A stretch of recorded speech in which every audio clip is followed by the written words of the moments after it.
है ना। चलिए शुरू करते हैं बिना किसी टाइम वेस्ट के। कहाँ तक बात की थी भाई? ये बात कर ली थी, ये मैंने आपको समझाया था। नहीं, ये वाला समझाया था। तो यहां तक हमने कल बात कर ली थी बालकों एंड बालिकाओं। क्या किया था हमने? हमने बनाया था एक गोला, और इस गोले के अंदर हमने समझा था, क्या समझा था? ठीक ठीक ठीक, यह है भूमध्य रेखा, जिसको किसी ने नहीं देखा। भूमध्य रेखा, ये है ध्रुव। ठीक है। ये तो हमने बात की थी, भूमध्य रेखा से ध्रुव की ओर जाने पर जैव विविधता जो है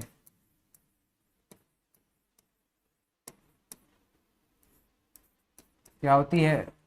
घटती है। ये हमने कल की क्लास में समझ लिया था अच्छे से। अब यहां पर बात करते हैं कि उष्णकटिबंधीय जो वातावरण होता है वो शीतोष्ण क्षेत्रों के विपरीत होता है। मतलब बात करें यदि हम उष्णकटिबंधीय की, उष्ण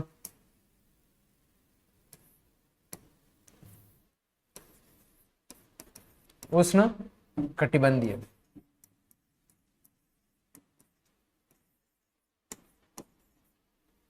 ठीक है, इसकी बात करते हैं। तो इनके अंदर हमारे को वातावरण कैसा होता है? क्या अधिक स्थिर होता है?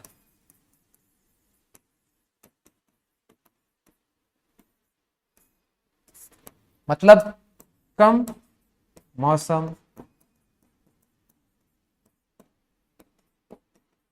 परिवर्तन। ठीक है, क्लियर। तो हमने बात की, यदि हम बात करते हैं पैटर्न बायोडायवर्सिटी के अकॉर्डिंग, हम बात करते हैं ट्रॉपिकल जो एनवायरमेंट्स होते हैं और जो टेम्परेट होते हैं। तो जो ट्रॉपिकल होते हैं उसके अंदर क्या है?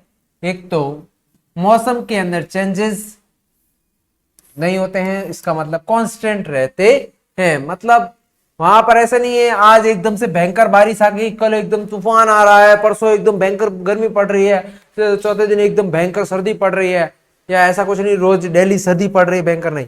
नॉर्मल गर्मी, नॉर्मल सर्दी, नॉर्मल बरसात, सब कुछ क्या होता है? नॉर्मल नॉर्मल देखने को मिलता है। ठीक है, क्लियर हुआ? जिससे हम पहले से पता चल जाता है कि भाई मौसम कैसा रहने वाला है। एकदम से मौसम में चेंज नहीं होता है। किसके अंदर? उष्ण कटिबंधीय वनों के अंदर। ठीक है, तो वहां पर क्या होगा? जो जैव विविधता है वो ज्यादा देखने को मिलती है इन दोनों रीजंस के कारण। ठीक है, जैव विविधता क्या होगी? ज्यादा होगी। और हमने कल बात की थी, जो उष्ण कटिबंधीय है क्षेत्र है, ये कहां पर देखने को मिलते हैं? भूमध्य रेखा के साइड में। ठीक है, क्लियर। तो इतनी चीज का हमारे को विशेषकर क्या रखना है? ध्यान रखना है। क्लियर।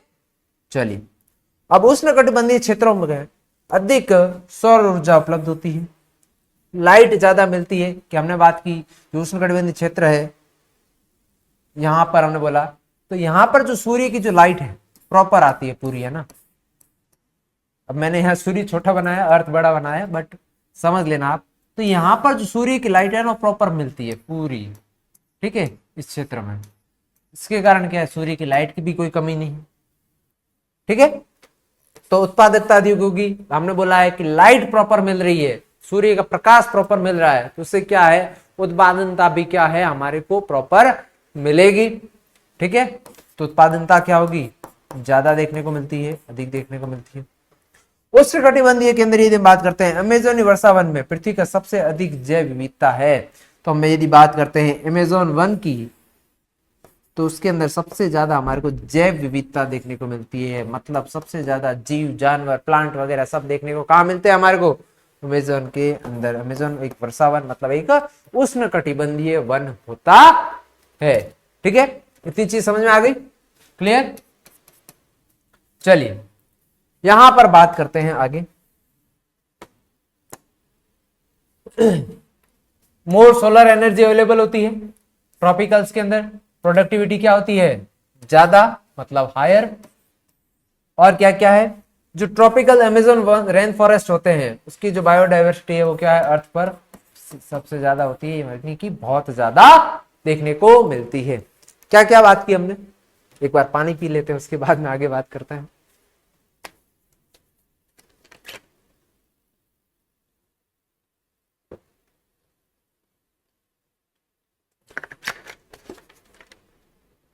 चलिए अभी हमने बोला कि जैव विविधता के अंदर हम बात की कि ट्रॉपिकल क्षेत्र जो होते हैं यानी उष्ण कटिबंधीय क्षेत्र होते हैं, वहां की जो मौसम है वो क्या है, अधिक स्थिर रहता है, मौसम के अंदर परिवर्तन नहीं होता है, टेम्परेचर रेगुलेट रहता है, मौसम को प्रिडिक्ट कर सकते हैं कि आगे मौसम कैसा रहेगा, जिसके कारण और साथ साथ में सोलर एनर्जी की अवेलेबिलिटी भी क्या होती है, ज्यादा देखने को मिलती है। ठीक है, और जब सोलर एनर्जी ज्यादा होगी तो क्या है, प्रोडक्टिविटी भी क्या होती है, ज्यादा देखने को मिलती है, क्लियर। और ट्रॉपिकल रेन फॉरेस्ट है अमेजोन वन, उसके अंदर क्या है, ग्रेटेस्ट बायोडाइवर्सिटी देखने को मिलती है अर्थ के ऊपर, क्लियर।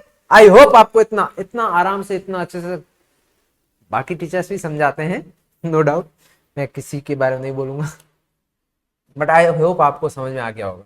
तो यहां पर हमने बात की थी भाई, वापस एक बार इंग्लिश वाले बच्चों के लिए भी, हिंदी इंग्लिश में तो समझना दोनों। ये है पोल्स, ये है हमारी अर्थ, और ये है भूमध्य रेखा। फिर से वही बात, ये है भूमध्य रेखा जिसने किसी को नहीं देखा, ठीक है।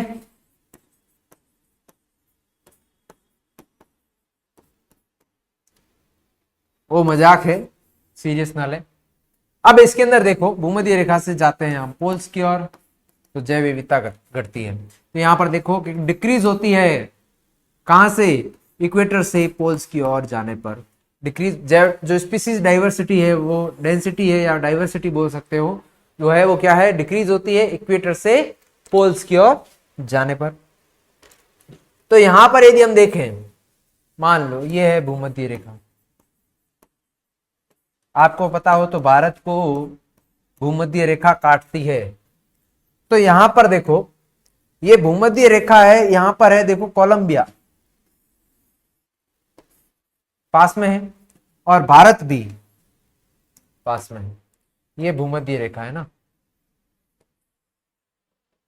तो इस भूमध्य रेखा के पास में भारत भी है और क्या है, कोलंबिया भी है। तो इनके अंदर तो क्या है, स्पीसीज रिचनेस बोल सकते हैं, डाइवर्सिटी बोल सकते हैं, जैव विविधता क्या होगी, ज्यादा होगी। तो यहां पर हमारे को जो बर्ड्स है, पक्षी है, किसकी, बर्ड्स की, तो बर्ड्स की जैव विविधता यहां पर हमारे को क्या है, ज्यादा देखने को मिलती है। तो इंडिया के अंदर ये बात करते हैं, भारत के अंदर कितनी देखने को मिलती है, 1200। और बात करते हैं कोलंबिया की, कोलंबिया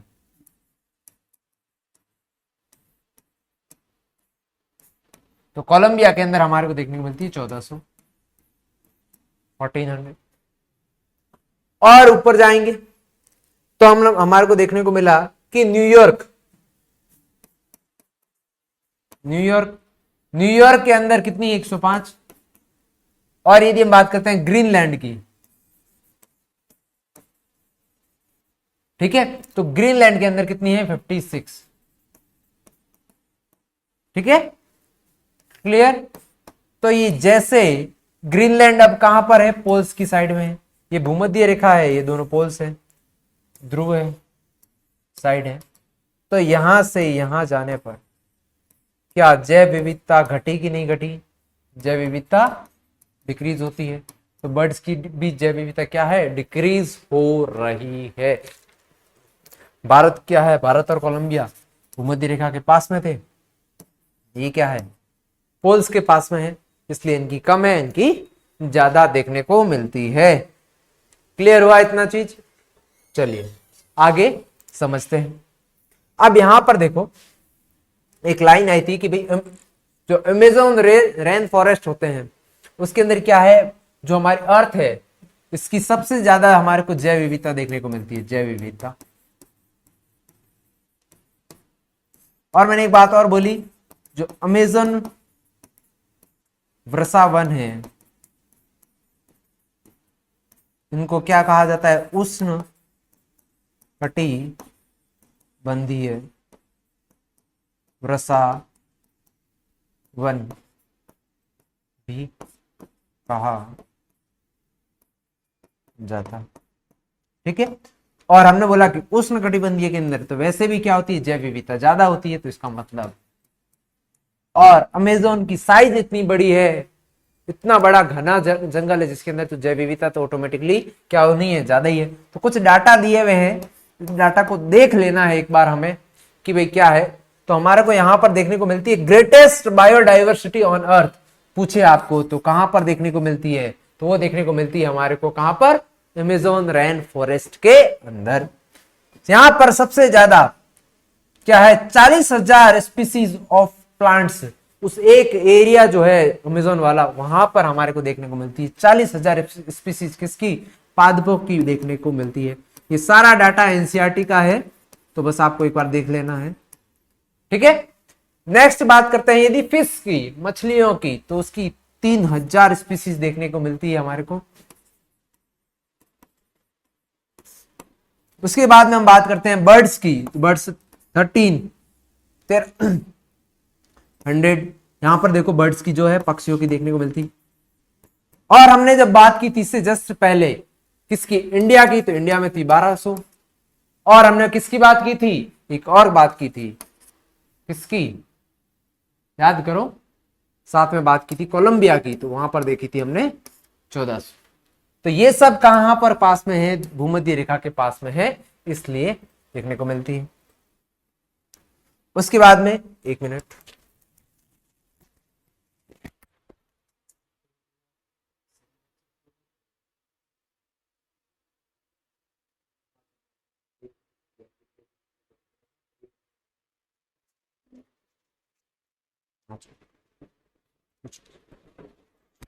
चलिए नेक्स्ट बात करते हैं।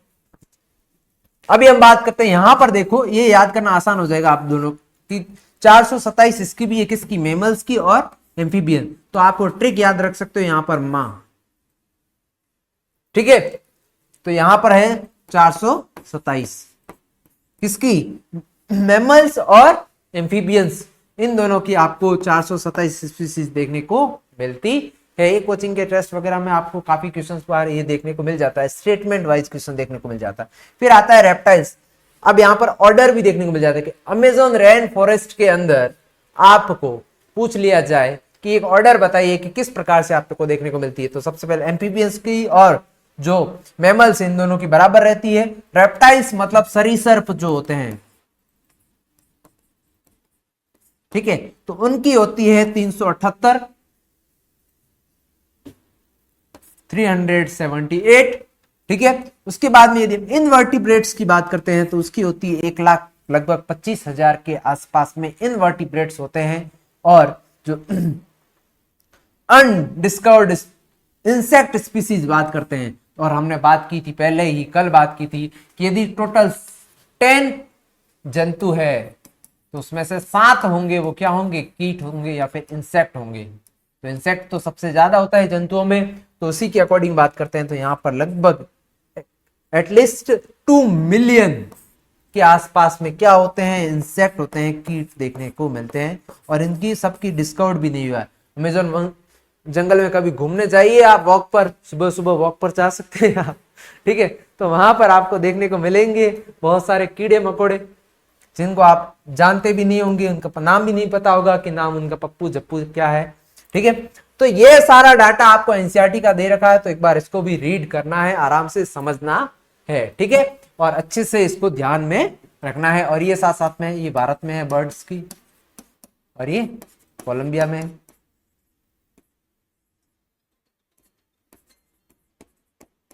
ठीक है, तो ये सारा डाटा आपको ध्यान में होना चाहिए किसी भी हालत में। क्लियर? चलिए, यदि हम बात करते हैं more solar energy, more productivity, greater diversity, just अभी हमने बात की थी। तो अभी हमने बोला कि जो ट्रॉपिकल रीजन है, अमेजोन की बात कर रहे थे, तो अमेजोन कहां पर आता है? ट्रॉपिकल रीजन के आसपास में आता है, इसलिए वहां पर क्या है, हमारे को जैव विविधता है वो क्या है, ज्यादा देखने को मिलती है। क्लियर? और ट्रॉपिकल रीजन होते हैं जिसमें बात करते हैं उष्ण कटिबंधीय वर्षावन जो होते हैं मोस्टली, तो उनके अंदर क्या है, सोलर एनर्जी प्रोवाइड अच्छे खासी हो जाती है, और सोलर एनर्जी प्रोवाइड अच्छी खासी होगी तो वहां की प्रोडक्टिविटी भी ज्यादा होगी, उत्पादनता भी ज्यादा होगी, तो वहां की डाइवर्सिटी भी क्या होगी, अच्छी खासी देखने को मिलती है। क्लियर? ये चीज हमारे को अच्छे से देखनी थी, ये सारी हमने अच्छे से समझ ली। अब यहां पर आगे आते हैं तो हमारे को क्या देखने को मिलता है उसकी बात करते हैं। यहां देखिए, एक गोला,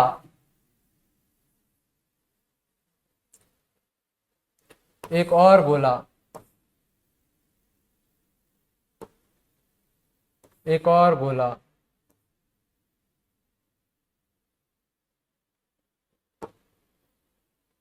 और एक और गोला। चलिए इसको समझते हैं। हम लोगों ने कहां से चलना शुरू किया, यहां से। कहां से शुरू किया? यहां से। जैसे जैसे बढ़ा मैं आगे, एरिया भी बढ़ा, तो मेरे को यहां पर दो स्पीसीज अलग अलग टाइप की देखने को मिली।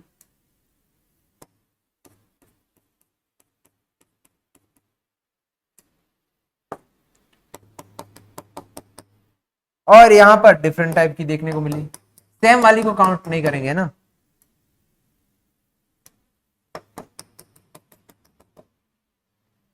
और आगे बढ़ा मेरे को, और बट इतना बढ़ने के बाद में अब यहां पर मेरे को एक डिफरेंट टाइप की एक ही मिली, बाकी सारी सेम ही थी। तो क्या हुआ इसको समझते हैं। बात करते हैं अलेक्जेंडर वॉन हम्बोल्ट की। उन्होंने क्या किया, प्रजाति क्षेत्र संबंध को बताया, स्पीसीज एरिया रिलेशनशिप। मतलब जो जातियां हैं, प्रजाति, हमारे को एरिया के हिसाब से बात करें तो मिलती है। जैसे जैसे एरिया बढ़ा हमारे को जातियां हैं वो क्या है, ज्यादा मिलने लगी, मतलब बायोडाइवर्सिटी देखने को मिली। क्लियर? अब जैसे ही एक फिक्स एरिया तक बढ़े, उसके बाद में एक फिक्स एरिया तक बढ़े, उसके बाद में जब हम आगे और जाते हैं तब हमारे को क्या है, घटने लगती या कांस्टेंट हो जाती है। तो यहां पर देखो, अलेक्जेंडर वॉन हम्बोल्ट जी है, प्रजाति क्षेत्र संबंध को समझाया तो एक तो एमसीक्यू यही हो जाता है आपका। उन्होंने देखा कि एक क्षेत्र के भीतर प्रजातियों की समृद्धि खोजे गए क्षेत्र में वृद्धि के साथ में बढ़ती है, लेकिन एक सीमा तक। ठीक है, हमने बोला कि जैसे जैसे क्षेत्रफल बढ़ा, हम आगे बढ़े तो क्या है, स्पीशीज संख्या भी बढ़ी, बट एक लिमिटेड एरिया तक। उसके बाद में हम आगे बढ़ते हैं तो हमारे को ऐसा देखने को नहीं मिलता है। क्लियर? तो इस चीज का विशेषकर ध्यान रखना। इंग्लिश में देख, अलेक्जेंडर वॉन हम्बोल्ट ने क्या है, एक्सप्लेन किया था, स्पीसीज एरिया रिलेशनशिप। ठीक है, और इसके अंदर देखो उन्होंने क्या बताया कि भाई जो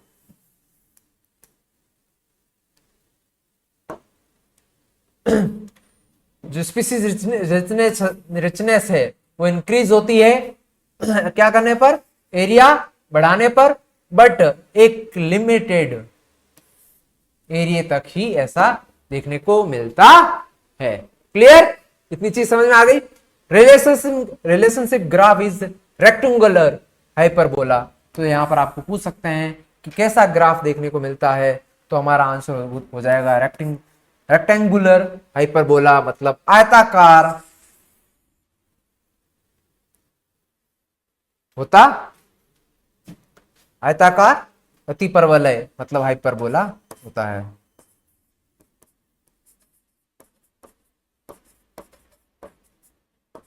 ठीक है, क्लियर। तो रेक्टेंगुलर हाइपरबोला ग्राफ देखने को मिलता है ऐसा। चलिए इस ग्राफ पर आ जाते हैं, इस ग्राफ के बारे में चर्चा कर लेते हैं थोड़ी बहुत। तो इस ग्राफ के अंदर अलेक्जेंडर वॉन हम्बोल्ट ने क्या है, एक फॉर्मूला दिया, S इजिकल्स टू सी ए की पावर Z। ठीक है, अब इसको मैं लॉग में कन्वर्ट करता हूं, और लॉग आता है ना कि सर ये क्या है भाई, बायो के अंदर आपने तो मैथ पढ़ा रहे हो। अब इसको मेरे को क्या है, लॉग लेते हैं। थोड़ी बहुत मैथ आती है हम लोगों की, है ना।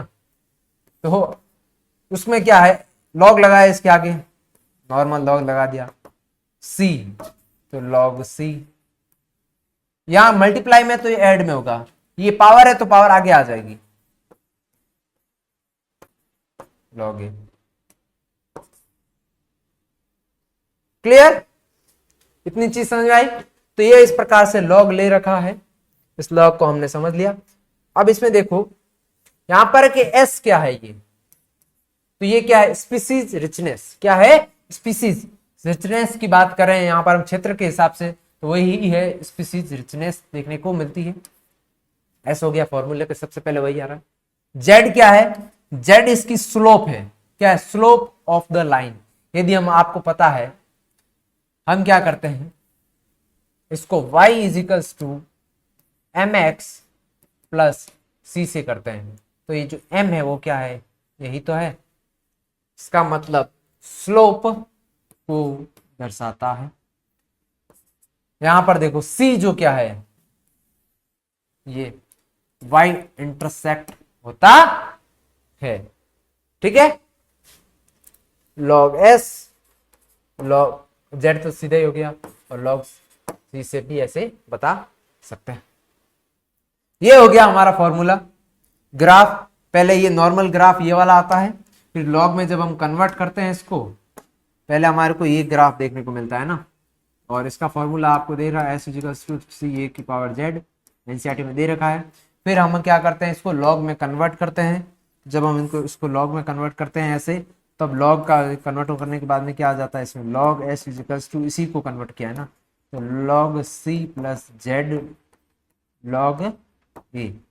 ठीक है, तो इस प्रकार से हमारे को ये देखने को मिलता है। क्लियर, तो इतनी चीज समझ में आनी। रेक्टेंगुलर हाइपरबोला है, किसका रिलेशन है, स्पीसीज रिचनेस और एरिया का रिलेशन देखने को मिलता है। ठीक है, तो ये ध्यान में रखना है। और ग्राफ इंपॉर्टेंट है, बहुत बार एमसीक्यू से रिलेटेड आपको देखने को मिलता है। क्लियर, समझ में आ गया। जल्दी लाइव क्लासेस भी ली जाएगी तो और अच्छे से समझाया जाएगा, कोई भी डाउट होगा तो। एक बार और समझ लेते हैं कि फॉर्मूला है कि जो स्पीसीज रिचनेस है वो एरिया के समानुपाती है। ठीक है, किसके समानुपाती है, एरिया के समानुपाती। जब एरिया के समानुपाती है तो अब समानुपाती को आइए हटाने के लिए कांस्टेंट आ जाएगा, तो वो कांस्टेंट हो गया सी ए और पावर जेड हो जाएगा। ठीक है, ये आ जाता है एरिया से रिलेटेड। अब यहां पर यदि हम इसको लॉग में कन्वर्ट करें तो आ जाता है log S equals to log C plus Z log a. ठीक है, ये हो गया। क्लियर, यहां पर हमने बात की जो S क्या है, S स्पीसीज रिचनेस हो जाती है, Y जो C है क्या है, इंटरसेक्ट है, और Z क्या है, स्लोप है। ठीक है, अब इसके अंदर देखो Z की वैल्यू क्या है, चेंज देखें, ये हमारे को ग्राफ देखने को मिलता है S इजिकल्स टू सी ए की पावर Z। ये भी नीट के अंदर पूछा गया क्वेश्चन है, तो आपको बाकी सारे एग्जामों के अंदर चाहे CUET हो, नर्सिंग हो, बहुतों के अंदर ये देखने को मिल सकता है ना। और भी कंपटीशन एग्जाम में इस बात करते हैं, मेडिकल की कोई भी एग्जाम हो जिससे नीट्स और CUET है, और भी अदर एग्जाम होते हैं जिसके अंदर यदि एनसीईआरटी है, बायो आती है, तो उसके अंदर ये क्वेश्चन बहुत बार देखने को मिलता है। इसको लॉग में कन्वर्ट किया तो लॉग ऐसे मैं बार बार लिख रहा हूँ इसको, जितनी बार लिखोगे उतनी बार आप लोगों को भी याद होगा, देखोगे उतनी बार भी याद होगा, ठीक है। तो अब ये क्या है, y equals to m x plus c वाला फॉर्मूला बन गया, y equals to m x plus c वाली, तो क्या हो जाएगी, स्लोप आ जाएगी सीधी लाइन। यहाँ पर जो z है वो क्या है, स्लोप है ना, क्लियर। चलिए अब यहाँ पर जैसे जैसे z की वैल्यू है चेंज होगी तो क्या है, ढाल या फिर स्लोप भी चेंज होगी। जितना ज्यादा होगा z, स्लोप भी क्या होगी, ये जो स्लोप है वो भी ज्यादा होगी। जैसे ढाल कम होगी वैसे z की वैल्यू भी क्या होती है, कम होती जाती है, ठीक है। यहां पर देखो वापस एक बार, यही फॉर्मूला है, इस फॉर्मूले के अकॉर्डिंग बात करते हैं, y equals to m x plus c के अकॉर्डिंग है, और इसके अंदर ये हमने y equals to m x plus c है, इसके अंदर जो ये m है ये z है, मतलब ये ढाल की बात कर रहे हैं, स्लोप की बात कर रहे हैं, ठीक है। तो जब स्लोप की बात करते हैं तो उसके अंदर देखते हैं कि जो z है, जो है इसमें z क्या है, ज्यादा है, मतलब ढाल भी क्या होगी, ढाल ज्यादा है।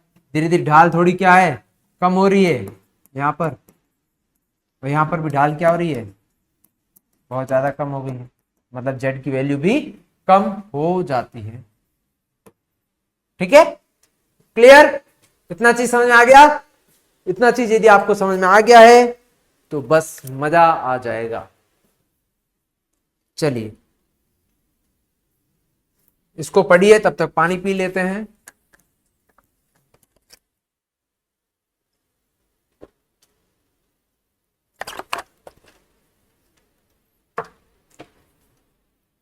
नेक्स्ट, प्रजाति क्षेत्र संबंध के अंदर हम आगे बात कर रहे थे, जो z की वैल्यू है ढाल के अकॉर्डिंग चेंज होती है, बट z की जो नॉर्मल वैल्यू हमारे को देखने को मिलती है 0.1 से 0.2 के बीच में देखने को मिलती है, नॉर्मल वैल्यू 0.1 से 0.2 के बीच में ही देखने को, बट कहीं कहीं पर हमारे को ये क्या है, z की वैल्यू 0.6 से 0.12 तक भी देखने को मिल सकती है। और अब आप सोचिए, यदि z की वैल्यू ज्यादा तो ढाल ज्यादा, और ढाल ज्यादा तो वहां पर क्या है, जैव विविधता का भी क्या होगी, बहुत ज्यादा देखने को मिलेगी। क्लियर हुआ कि नहीं हुआ, इस चीज का विशेषकर ध्यान रखना है। जैसे बड़े महाद्वीप होते हैं, जैसे अमेजन की बात कर लेते हैं, तो वहां पर क्या होगा, z की वैल्यू ज्यादा देखने, उदाहरण के तौर पर महाद्वीपों जो उष्ण कटिबंधीय क्षेत्र, जैसे कि अमेजोन वन की बात कर ले, फल खाने वाले पक्षियों और स्तनधारियों के लिए z की वैल्यू है 1.15, तीरु वक्र मतलब ढाल ज्यादा होती है, मतलब पक्षियों और स्तनधारियों की अधिक विविधता कम क्षेत्र में मिलती है, मतलब एरिया कम है, उसके बावजूद भी उस एरिया के अंदर क्या है, जैव विविधता हमारे को बहुत ज्यादा मिलती है, इसके कारण z की वैल्यू ज्यादा देखने को मिलती है। समझ में आया, चलो इंग्लिश में भी देख लेते हैं फटाफट से बिना समय बर्बाद किए। z की वैल्यू है वो नॉर्मली हमारे को कितनी देखने को मिलती है, 0.2 के आसपास देखने को मिलती है, बट कुछ कंडीशन में, बट समटाइम हमारे को क्या है 0.6 से 1.2 के बीच में भी देखने को मिलती है। अब इसके अंदर यदि हम बात करते हैं, वहां पर क्या है, जो स्लोप है वो क्या है, ज्यादा, स्लीपर मतलब क्या है, ढाल, सॉरी ढील नहीं, ढाल, ढाल क्या है, ज्यादा है, स्लोप ज्यादा है, स्लिपरी मतलब ढाल जितनी ज्यादा होगा ऐसे उतनी क्या है, स्लिपरी होगी कि नहीं होगी। मैथ फिजिक्स के अंदर देखे होंगे ना आप क्वेश्चंस। फिर यदि हम बात करते हैं जो फ्रूट ईटिंग बर्ड्स होती है और मैमल्स होती है, जो कहां पर ट्रॉपिकल फॉरेस्ट होते हैं, वहां पर देखने को मिलता है कि z की वैल्यू है वो क्या है 1.15 होता है, मतलब वहां पर स्लिप रिकवर जो होता है वो बहुत ज्यादा होता है, मतलब उस एरिया के अंदर बर्ड एंड मैमल्स की जो क्या है वैरायटी हमारे को क्या है, कम एरिया में ज्यादा मिलती है, मैमल्स की ज्यादा वैरायटी कम एरिया में मिलती है, बिल्कुल सही बात है, वेरी इंपॉर्टेंट पॉइंट, क्लियर। तो इस चीज का विशेषकर हमारे को ध्यान रखना है। इतना पढ़ाने में इसमें कोई भी डाउट है तो जल्दी से आप लोग, कोई भी डाउट हो तो मेरे को आप कमेंट कर सकते हैं, मैं खुद आपको इसका जवाब दूंगा। ठीक है, चलिए ये तो हो गया हमारी बात। ठीक है, लास्ट में शायरी सुनाई जाएगी, अच्छी सी शायरी सुनाई जाएगी आपको। तो अब ये वाली चीज क्लियर हो गई कि z की वैल्यू क्या है, नॉर्मल 2.2 होती है, कुछ कंडीशन 0.6 से 1.2 के आसपास भी हो सकती है। और ये कहां पर देखने को मिलती है, उष्णकटिबंधीय क्षेत्रों में, जो बर्ड है और मैमल्स है उसको देखने को मिलती है। क्लियर। आमतौर पर अधिक प्रजातियों वाले समुदाय कम प्रजातियों वाले समुदाय की तुलना में अधिक स्थिर होते हैं। समझते हैं इसको। जो कम्युनिटीज की बात करते हैं, more species generally tend to be more stable than less species, के मतलब जहां पर जैव विविधता ज्यादा है, क्या है, जहां, यहां लिख देता हूं मैं ये पॉइंट, इस पॉइंट को समझ लोगे ना तो आपको बहुत कुछ लाइनें समझ में आ जाएगी। देखो लाइन लिखता हूं, जहां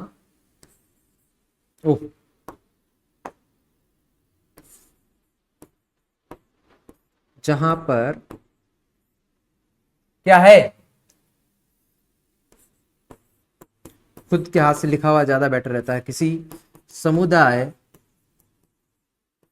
की जैव विविधता क्या है, अधिक है, ज्यादा है, इससे समझ लो, तो वह समुदाय स्थिर, मतलब स्ट्रॉन्ग या फिर स्टेबल होता है। ये बॉक्स आप क्या है अपने जहन में उतार लो, गांठ बांध लो कि जिसके अंदर ये क्वेश्चन आता है बच्चे कंफ्यूज हो जाते हैं कि क्या लाइन कह रहा है, इसलिए मैंने वापस सेम चीज को हाथ से लिखा है। क्यों भाई, यदि किसी कोई समुदाय की बात करते हैं, वहां पर एक ही जाति की अलग अलग वेराइटियां देखने, अलग अलग जातियां देखने को मिल रही किसी समुदाय की, तो वहां पर यदि अलग अलग हमारे को देखने को मिल रही है तो वहां क्या होगा भाई, कोई बाहर से कोई स्पीसीज आ गई या उस पर कोई हमला कर दे तो क्या होगा, वो लोग लड़ने वाले बहुत है, तो उनमें से कुछ ऐसे होंगे जो उस एलियन स्पीसीज को जो आई है ना बाहर से, उसको मार ही देंगे। तो और यदि उसको मार देंगे तो क्या होगा, समुदाय क्या बच जाएगा, तो वो स्ट्रॉन्ग समुदाय कहलाएगा, उनको कोई हरा नहीं पाएगा। कहते हैं ना मतलब ऐसे समझ सकते हैं, कोई कम्युनिटी हो कोई, यदि वो आपस में उनका बॉन्डिंग बहुत अच्छा है और बहुत बड़ी है तो उनको इजीली हराना इतना आसान नहीं, बहुत मुश्किल होता है। वैसा ही हमारे को इसके अंदर देखने को मिलता है कि मतलब यदि कोई स्पीसीज है, कम्युनिटी है, समुदाय है, उसके अंदर बहुत सारी स्पीसीज देखने को मिल रही है, तो वही उसकी वैरायटी के कारण क्या है, वो ज्यादा स्टेबल होती है कम स्पीसीज वाली से, उस समुदाय से ज्यादा स्टेबल होती। कम वाले में क्या है, मान लो 3-4 ही है, कोई एलियन स्पीसीज आ गई उन चारों को मार देगी तो वो तो समुदाय खत्म हो जाएगा ना। तो इसके लिए दिमाग लगाओ। बायो एक ऐसा सब्जेक्ट है जिसमें कोई रटना नहीं है। मैंने आपको क्या बोला है, बायो एक ऐसा है जिसमें आप एग्जामिनर को ताता नहीं करवा सकते हो। क्यों, क्योंकि बायो में पूरे नंबर लाए जा सकते हैं।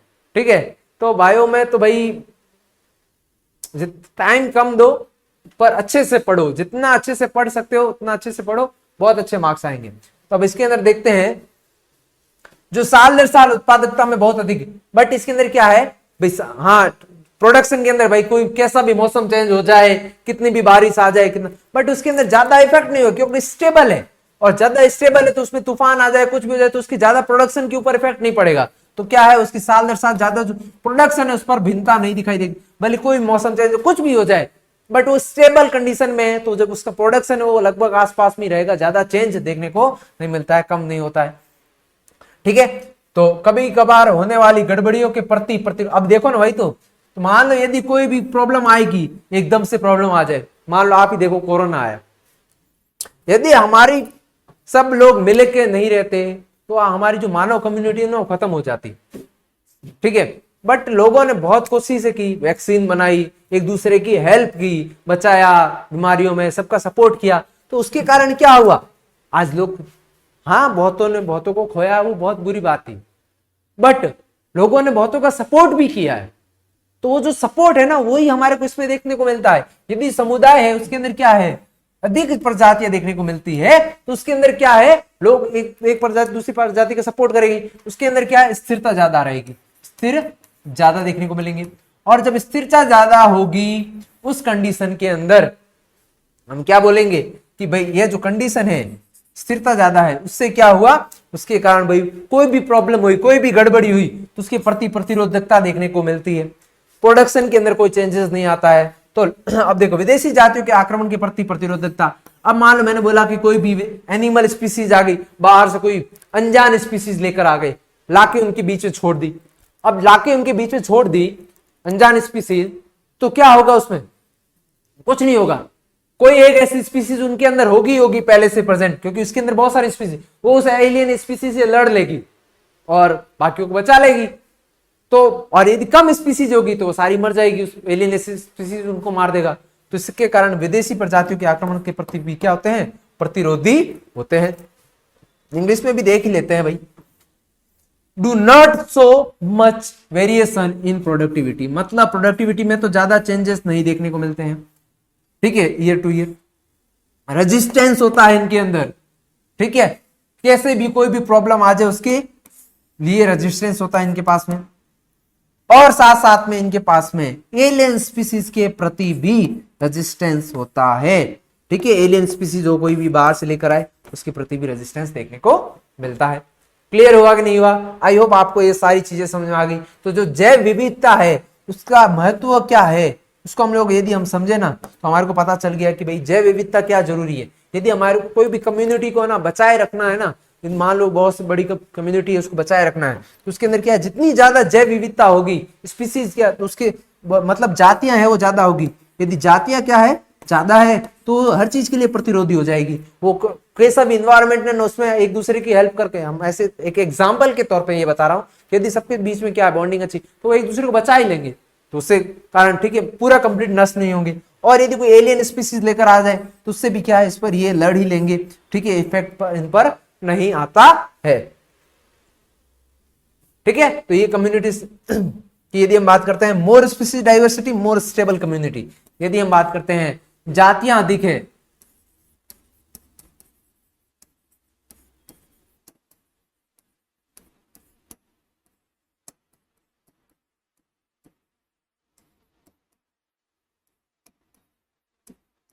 इसमें पाम रिजेक्शन नहीं है ना, वरना मैं एकदम हाथ ऐसे करके लिखूं,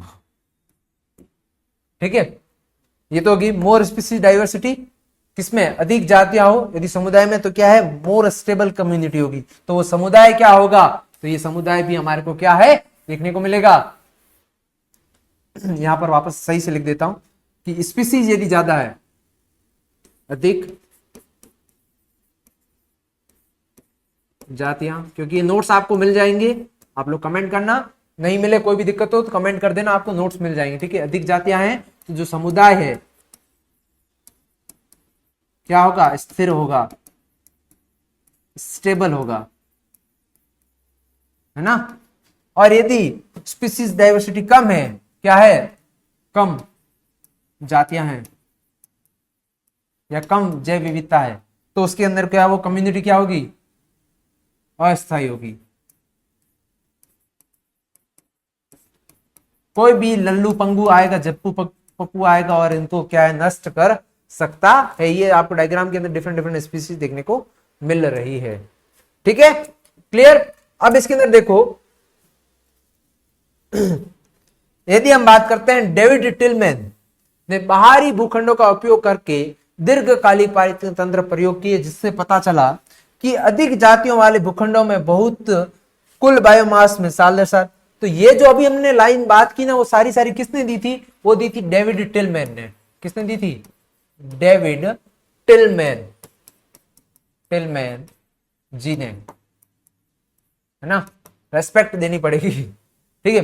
तो जो डेविड टिलमैन जी है, इन्होंने बोला कि भाई उन्होंने कोई एक एरिया लिया और इसके अंदर कोई समुदाय है, ठीक है, इसका जो है बायोमास, बायोमास मतलब बायोमास सीधी सी बात है, यदि समुदाय का बायोमास की बात कर रहे हैं तो क्या है, उत्पादकता ही तो हुई, प्रोडक्शन की बात कर रहे हैं, साल दर साल कम भिन्नता होती है, बायोमास के अंदर कम चेंज आता है।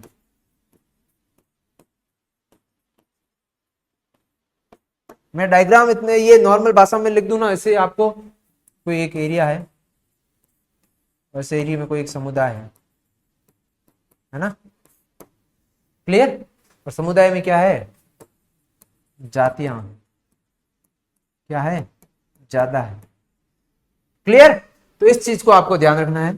बढ़ी हुई विविधता उसे उच्च उत्पादकता के लिए योगदान दिया, ठीक है, क्लियर। ये दोनों लाइनें समझ में आ गई। यदि डेविड टिलमैन है, उन्होंने क्या किया भाई, एक्सपेरिमेंट किया इकोसिस्टम में, क्या एक प्लॉट लिया जिसपे क्या है, प्लॉट के अंदर क्या है, उन्होंने एरिया देख लिया, उसमें देखा कि भाई इस प्लॉट के अंदर स्पीसीज ज्यादा है, तो उसके अंदर less year two year variation total biomass, तो टोटल बायोमास स्टेबल है। तो ये यदि बायोमास में कम चेंज आ रहा है तो क्या है, स्थिर है। स्थिर मतलब स्टेबल है, वापस वही बात, और स्टेबल है तो वहां का क्या है, उत्पादकता भी है, वो भी क्या होगी, उत्पादकता में अच्छा खासा योगदान होगा। तो उसकी जैव विविधता के कारण प्रोडक्शन ज्यादा रहेगा, स्थिर रहेगा, ज्यादा रहेगा। उत्पादकता जो क्या है, वो क्या है, यहां लिख देता हूं, स्थिर एंड उच्च, ठीक है, ज्यादा रहेगा और स्टेबल रहेगा, ज्यादा बदलेगा नहीं, क्लियर। तो इस चीज का विशेषकर ध्यान रखना। दिया किसने था, डेविड टिलमैन ने दिया था। ये है हमारे दादाजी डेविड टिलमैन, आप सबके, हमारे सबके दादाजी। इन्होंने बताया था कि भाई जो डेविड टिलमैन जी है, इन्होंने ये एक्सपेरिमेंट किया आउटडोर प्लॉट में, और वहां पर देखा कि स्पीसीज रिचनेस है वो कहां पर, कम्युनिटी स्टेबिलिटी के बारे में बात आते हैं। यदि कम्युनिटी स्टेबल है तो क्या है, वहां की स्पीसीज रिचनेस है वो ज्यादा है। यदि स्पीसीज रिचनेस ज्यादा है तो वहां का बायोमास है वो क्या है, ज्यादा चेंज नहीं होगा, और वहां पर जो है कम्युनिटी क्या है, हाई प्रोडक्टिविटी मतलब उत्पादकता ज्यादा देखने को मिलती है। इतनी चीज क्लियर हुई, क्लियर। चलिए आगे वाला टॉपिक है वो बहुत ही अच्छा है, जो मैं आपको एक स्टोरी के फॉर्म में क्या है, नेक्स्ट टर्न पर सुनाऊंगा। नेक्स्ट टर्न पर हम लोग क्या है, इसकी बात करेंगे, और नेक्स्ट टर्न पर हमारे चैप्टर हो जाएगा लगभग कंप्लीट की ओर पहुंच जाएगा। आज हमने क्या क्या बात की, एक बार सुन लेते हैं, देख लेते हैं। आज हमने बात की, चलिए यहां से शुरू किया था, हमने बात की सबसे पहले डाइवर्सिटी की। तो भूमध्य रेखा से पोल्स की ओर जाते हैं तो क्या डाइवर्सिटी बढ़ती है, ठीक है। उष्णकटिबंधीय क्षेत्र क्या होते हैं, ज्यादा स्टेबल होते हैं, क्योंकि वहां पर मौसम चेंजेस कम होता है, जिसके कारण डाइवर्सिटी अच्छी खासी देखने को मिलती है, ठीक है। उसके बाद में हमने बात की थी, ये जैसे जैसे क्या है, हम देखते हैं बर्ड्स की, यदि पक्षियों की हम डाइवर्सिटी देखते हैं तो क्या है, जैसे जैसे भूमध्य रेखा से ध्रुव या पोल्स की ओर जाते हैं तो डाइवर्सिटी क्या है, चेंज होती हुई दिखती है। उसके बाद हमने बात की थी, जो सबसे ज्यादा अमेजन है, अमेजन जो वर्ल्ड का सबसे ज्यादा जैव डाइवर्सिटी देखने को मिलती है, तो वहां पर क्या है, हमारे को ये सारा डाटा एनसीईआरटी का दे रखा, इसकी बात हमने की, ठीक है। इसके अंदर हमने बात की जो मैमल्स और एम्फीबियंस है उसकी लगभग बराबर होती है 427 के आसपास, बाकी और ये सब दे रखा है, ये हमारे को ध्यान में रखने हैं सारे डाटा, एक एक वर्ड, ठीक है। उसके बाद में ये वही चीजें वापस मैंने समझा, क्यों, क्योंकि भाई वहां पर सोलर एनर्जी ज्यादा होती है, मोर प्रोडक्टिविटी, जिससे ग्रेटर। उसके बाद में हमने ये रिलेशन पढ़ा, स्पीसीज एरिया रिलेशनशिप पढ़ा। उसके अंदर हमने बात की क्या, स्पीसीज एरिया रिलेशन में जैसे एरिया बढ़ता है स्पीसीज बढ़ती है, पर एक लिमिटेड एरिया तक उसकी एक लिमिट होती है, वो लिमिट देखने को मिलती है, एक लिमिट तक बढ़ता है। और साथ साथ हमारे को इसको रेक्टेंगुलर हाइपरबोला जो है ग्राफ देखने को मिलता है, ये ग्राफ फॉर्मूला देखने को मिलता है, S=CA⁻Z, ये फॉर्मूला देखने को मिलता है, ठीक है। इस फॉर्मूले के साथ साथ में हमने इसको यदि लॉग में कन्वर्ट किया तो उस कंडीशन में हमारे को क्या है, लॉग में कन्वर्ट करने पर log S=log C + Z log A मिलता है। उसके यदि हम बात करते हैं, यहाँ पर S होती है स्पीसीज रिचनेस, Z होती है वो स्लोप होती है, और Y इंटरसेप्ट होती है वो C देखने को मिलता है, ठीक है। ये सब ध्यान रखना। इस प्रकार के दो अलग अलग ग्राफ को हम अलग अलग देख लें तो इस प्रकार के ग्राफ देखने को मिलते हैं। यहाँ पर लॉग वाला जो है ग्राफ Y= क्या होता है, mx + c देखने को मिलता है। यहाँ पर जो यहाँ देखते हैं ये क्या है, y= यहाँ पर y क्या स्पीसीज रिचनेस को दिखा रहा है, और यहाँ एरिया को दिखा रही है, उसके अंदर ग्राफ बनाया है हमने, और यहाँ पर लॉग में यदि हम कन्वर्ट कर देते हैं, ठीक है। उसके बाद फॉर्मूला यहाँ से आया था, एरिया के में था, फिर ये जैसे हमने समानुपाती का वर्ड हटाते हैं तो हमारा आ जाता है ये वाला फॉर्मूला। फिर उसको यदि लॉग में कन्वर्ट कर देते हैं बोथ साइड में, यदि लॉग में कन्वर्ट किया आया, और ये सब हमने समझा। ठीक है, उसके बाद में यदि z की वैल्यू है, तो z है उसको यदि हम क्या है चेंज करते हैं, ठीक है, तो क्या है ढाल चेंज हो जाती है किसकी, लॉग वाले में। लॉग वाले में जो ढाल चेंज हो जाती है उस कंडीशन में हमारे क्या है ऐसे डिफरेंट टाइप ग्राफ देखने को मिलता है। यदि किसी की ढाल ज्यादा है तो वहां पर क्या है जैव विविधता भी यहाँ पर क्या होगी, ज्यादा देखने को मिलती है। जैव विविधता क्या है, ज्यादा देखने को मिलती है। वैल्यू z की है वो हमने देखा कि क्या होती है, z की वैल्यू 0.1 से 0.2 के आसपास होती है, बट कुछ कंडीशन में हमारे को 0.6 to 0.2 के आसपास भी देखने को मिलती है। ठीक है, ये हमने बात कर ली अच्छे से। कहां पर देखने को मिलती है, उष्णकटिबंधीय क्षेत्रों में, बर्ड्स में और मैमल्स में देखने को मिलती है। और ये हमने बात की यदि जो जैव विविधता है, डाइवर्सिटी है, क्यों इंपॉर्टेंट है, तो उसके अंदर क्या है वो किसी भी समुदाय को स्टेबल रखने के लिए हमारे को क्या है वहां पर स्पीसीज जितनी ज्यादा होगी वो स्टेबल रहेगा, एलियन स्पीसीज आएगी, नष्ट नहीं कर पाएगी, प्रोडक्टिविटी वहां की क्या रहेगी, ज्यादा देखने को मिलती है। ठीक है, उसके बाद में हमने ये वाली सारी चीजें समझ ली और ये वाला समझा कि भाई किस प्रकार से डेविड टिलमैन ने क्या एक्सपेरिमेंट किया जिससे हमारे को पता चला कि वहां का बायोमास कैसा होता है। वही जो पीछे समझा है वही डेविड टिलमैन ने ही बताया था। साल्दर क्या है, ये सारी चीजें हमने समझ ली थी। और ठीक है, ये सब चलिए, तो यहां तक हमने बात कर ली। आगे बाकी वाला जो है हम आगे की क्लास में कंटिन्यू करेंगे, अच्छे से समझेंगे और आगे इंटरेस्टिंग वे में जाएंगे और अच्छे से समझेंगे। जैसा कि आप सबको याद है कि मैंने वादा किया था, चलो एक आपको शायरी सुना देते हैं। ठीक है, कैसी शायरी सुनोगे?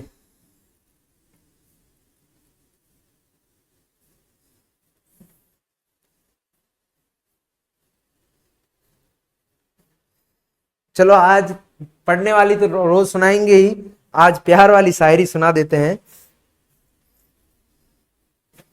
नहीं यार, पढ़ाई वाली ज्यादा बेटर रहेगी ना, है ना? ये प्यार वाली सुनोगे? कौन सी सुनोगे?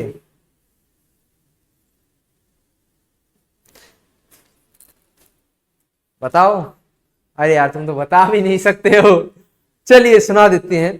आपने हमारे प्यार से दिल में आशियाना बना दे, मुझे अपनी जुल्फों के साए में सो जाने दे, सांसों की खुशबू मेरी सांसों में समाने दे, तेरे दिल को मेरे दिल के राज बताने दे। ये एक एग्जाम के लिए है, ठीक है ना? अगर एग्जाम की सर बोलोगे सर ये एग्जाम के लिए जुल्फे वगैरह थोड़ी ना होती है, बिल्कुल आप सपनों में सोच के देखिए एग्जाम की भी जुल्फे होती है। तो एग्जाम आपके लिए अभी सब कुछ होना चाहिए, तो एग्जाम को ऐसा समझ के रखो कि एग्जाम ही आपके लिए सब कुछ है और एग्जाम से ही प्यार करो तो ऑटोमेटिकली पढ़ाई होगी, है ना?